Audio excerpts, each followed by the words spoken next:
안녕하십니까. 2024년 3월 28일 최병무의 팩트 시작하겠습니다. 자, 민주당이 총선을 앞두고서 10대 공약, 이걸 중앙선거관리위원회에 제출을 했습니다. 물론 다른 당도 다 제출을 합니다. 근데 여기에 비동의 간음죄라는 것을 검토하겠다, 이렇게 제출했다가 이게 문제가 되니까 그거 실무자의 실수였다 이러면서 발을 빼는 일이 벌어졌습니다. 어디까지가 사실일까? 이걸 말씀을 드리겠습니다. 자, 중앙선관위에 제출한 공약집을 보면 이렇게 되어 있습니다. 강간죄의 구성 요건을 폭행 또는 협박에서 동의 여부로 형법 제297조 강간죄를 개정한다, 이렇게 되어 있습니다.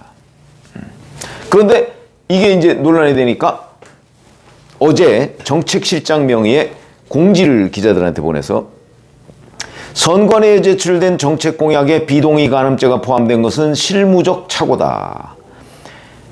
비동의 간음죄는 공약 준비 과정에서 검토됐으나 장기 과제로 추진하되 당론으로 확정되지는 않았다. 실무적 착오로 선관위 제출본의 검토 단계의 초안이 잘못 포함됐다. 실수다, 한마디로 이렇게 얘기하는 겁니다. 자, 비동의 간음죄라는 것은 뭐 처음 들어보셨을 겁니다. 그게 뭐냐면 이게 강간죄인데, 강간죄는 보통 폭행 또는 협박에 의해서 이루어져야 강간죄가 성립하거든요. 폭행 또는 협박이 없으면 강간죄가 성립이 안 됩니다. 특별한 경우 아니면. 그런데 여기에다가 이게 폭행 또는 협박뿐만 아니고 비동의, 그러니까 동의를 안 한 상태의 강간, 그런 간음, 이것도 이제 강간죄로 처벌을 하겠다.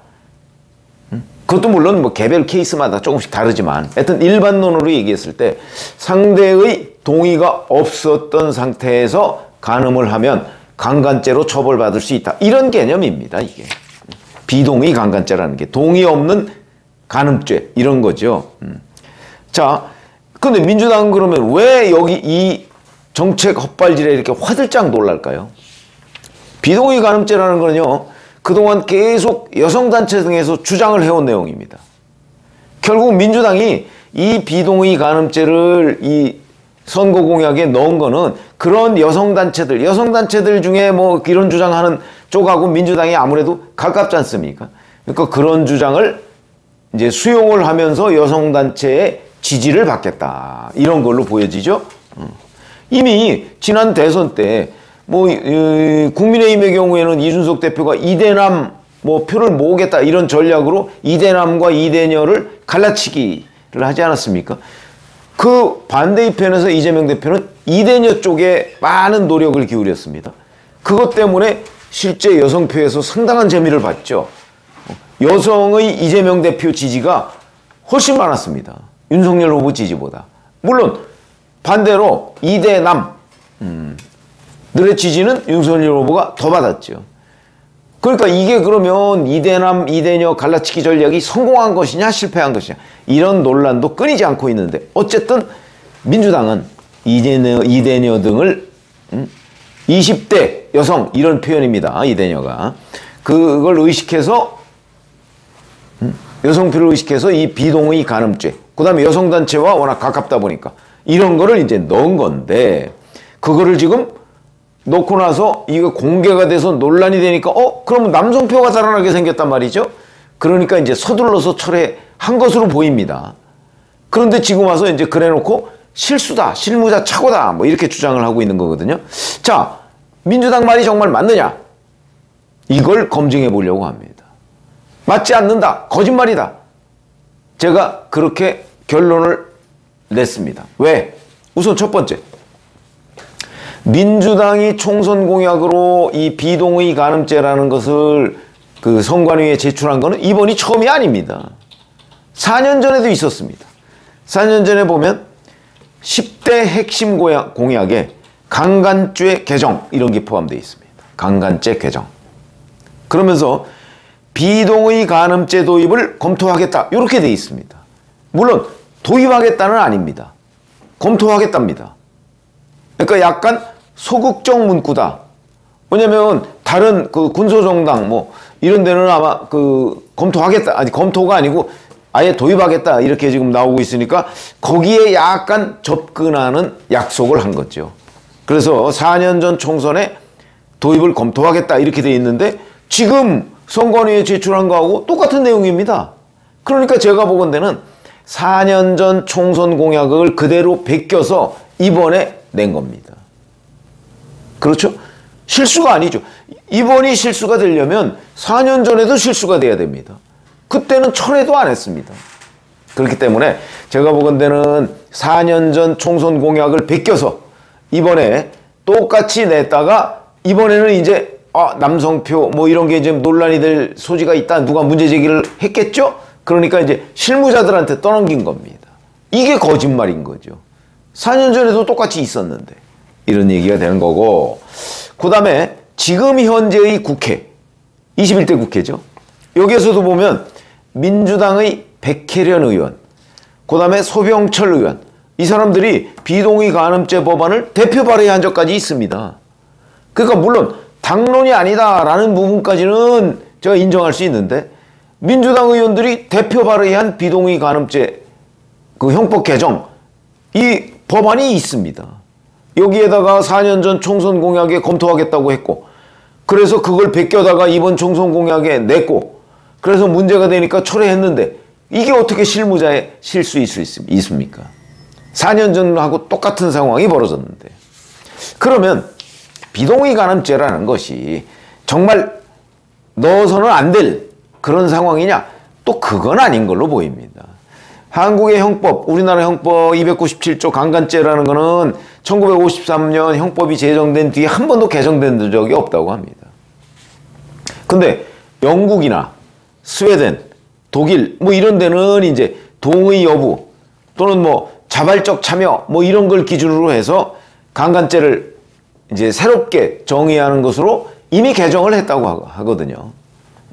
그렇기 때문에 아마 민주당이 특히 여성단체들이 아니 영국이나 독일 같은 유럽의 선진국들이 여성 인권 보호 차원에서 비동의 간음죄를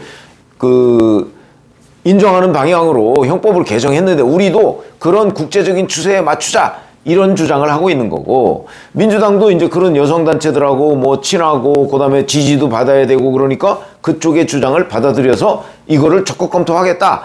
근데 또 문제가 될 소지가 있으니까 완전 개정은 아니고 뭐 개정 검토 이렇게 살짝 이제 숟가락만 얹는 형식으로 아마 동의를 했던 것이 아닌가. 그러니까 4년 전에도 들어갔고 이번에도 들어간 거죠. 그런데 이거를 지금 해명하려고 하다 보니까 거짓말로 뭐 실무자 차고 뭐 이러고 있습니다. 아마 4년 뒤에 총선에서 또 누군가가 베껴서 내면 또 똑같은 논란이 불거질 수도 있겠습니다. 결국 선관위에 중앙선거관리위원회에 공약을 제출했던 것, 이거는 헛발질이라고 볼 수는 없지만 그거를 다시 또 철회한 거는 이건 뭔가 잘못된 거다. 더군다나 그걸 실무자들의 착오로 그렇게 떠넘긴 거는 거짓말이다. 이렇게 얘기를 할 수가 있겠죠.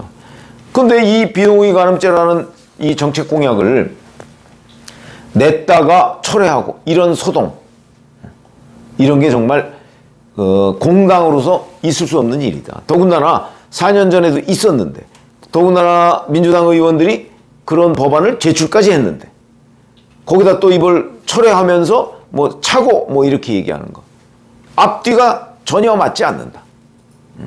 이런 말씀을 드리고요. 자, 이제 선거 초반이라 뭐 오늘부터 공식 선거 운동이 시작되지 않았습니까?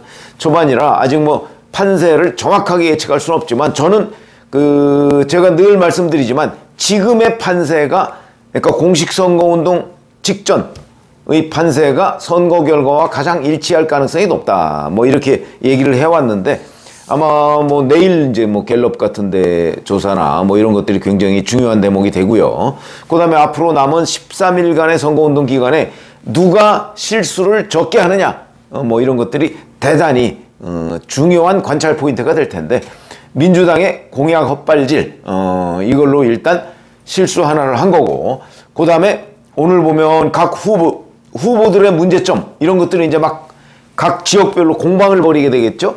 거기에서도 뭐 민주당 화성을의 공영원 후보가 자식이 군대에 있는 중에 뭐 30억, 뭐 그 당시에는 30억짜리는 아니지만 건물을 뭐 증여한 부분, 뭐 이게 이제 여러 가지 논란을 일으키고, 그 다음에 또 양문석, 안산갑이죠.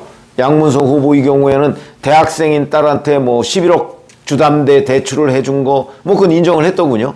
뭐 이런 것들도 문제가 되고, 반면에 국민의힘도 또 뭐 성범죄 가해자 논란, 뭐 이런 걸로 논란이 된 후보가 있고, 이런 것들이 이제 막 쏟아져 나오는데, 아무래도 그 공식 선거운동 시작되면 이 여야의 공방이 한층 치열해지기 때문에 이런 것들의 효과, 이 네거티브의 효과는 공식 선거운동 시작 전보다는 조금 줄어듭니다.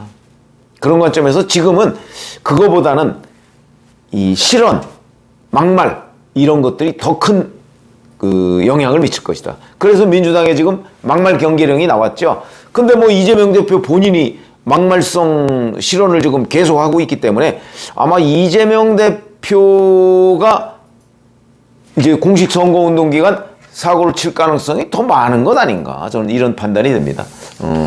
그래서 뭐 이제 오늘부터 시작된 선거운동, 누가 실수를 줄이느냐에 따라서 약간 이제 지지율이 조금 변할 가능성이 있다, 이렇게 봅니다. 고맙습니다.